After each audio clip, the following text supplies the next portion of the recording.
Nobel பிரைஸ்னால் என்ன? அது யார் யாருக்கு தருவாங்க? ட்ரம்ப் ஏன் எனக்கு இன்னும் நோபல் பிரைஸ் தரலன்னு சொல்லி ஃபீல் பண்ணுறாரு?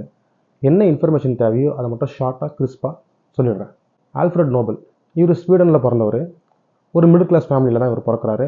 சின்னதுல இருந்தே இவருக்கு வேதியியல் படிப்பு மேலே நல்ல ஒரு இன்ட்ரெஸ்ட். இவங்க ஃபேமிலியில் எல்லாருமே நல்லா படித்தவங்க தான். இவரும் ஓரளவுக்கு வளர்ந்ததுக்கப்புறம் சின்ன சின்ன கண்டுபிடிப்பாக கண்டுபிடிச்சி 355 கண்டுபிடிப்புகள் கண்டுபிடிக்கிறாரு. அதில் முக்கியமாக 2 விஷயம் பண்ணுறாரு. நைட்ரோகிளிசரின் அப்படின்றத இவர் கண்டுபிடிக்கல, நைட்ரோகிளிசரினை. பட் அதை சிறந்த முறையில் ஸ்டெபிலைஸ் பண்ணுற மெத்தடை கண்டுபிடிக்கிறாரு.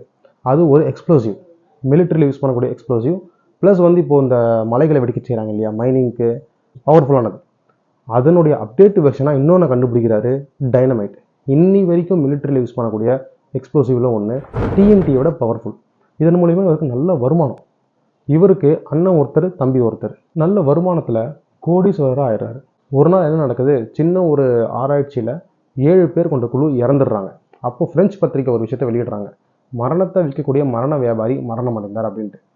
ஆல்ஃப்ரட் நோபல் இதில் இறக்கலனாலும் இதை படித்த உடனே அவருக்கு ஒன்றுமே புரியல. உலகத்துக்காக தானே நம்ம இந்த கண்டுபிடிப்புகள்லாம் கண்டுபிடிச்சோம், இதனால் நல்லது தானே நடக்குது அப்படின்னு அவர் நினச்சிக்கிட்டு இருந்தாலும் மக்கள் அவர் அப்படி பார்க்கல. இதனால் நிறைய உயிரிழப்பு ஏற்படுது, அதுக்கு காரணம் இவர் தான் அப்படின்ற மாதிரி போர்ட்ரே பண்ண ஆரம்பிச்சிட்டாங்க.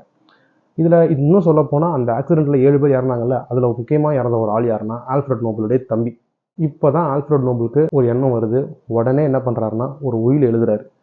என்னுடைய சொத்தில் 94% நோபல் பிரைஸ் அப்படின்றத அறிவிங்க அப்படின்ட்டு ஒரு 5 கேட்டகரி அவர் சொல்கிறாரு. Physics, chemistry, literature, physiology or medicine, peace. அவருடைய 94% சொத்து மதிப்புன்றது 1893 இந்த உயிரை எழுதுறாரு. அன்னைக்கு அவருடைய சொத்து மதிப்புடைய வேல்யூவை நம்ம இன்றைக்கி நம்ம ரூபாய்க்கு போட்டால் 1200 கோடி. அதுக்கடுத்து என்ன பண்ணுறாங்கன்னா ஒரு சில வருடங்கள்லேயே ஆல்ஃப்ரட் நோபல் இறந்துடுறாரு. நோபல் ஃபவுண்டேஷன் ஒன்று உருவாக்குறாங்க.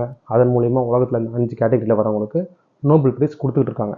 1968, அதாவது அவர் இறந்து கிட்டத்தட்ட ஒரு 80 வருஷத்துக்கு மேலே, கிட்டத்தட்ட 90 வருஷம் கிட்ட வந்ததுக்கப்புறம் 6ஆவதாக ஒரு கேட்டகரி ஆட் பண்ணுறாங்க. பார்ட் 2 நீங்கள் பார்க்கணுன்னா சேனல் நேமுக்கு கீழே இருக்கக்கூடிய ப்ளே பட்டனை நீங்கள் கிளிக் பண்ணிங்கன்னா டேரெக்டாக பார்ட் 2க்கு போயிடும்.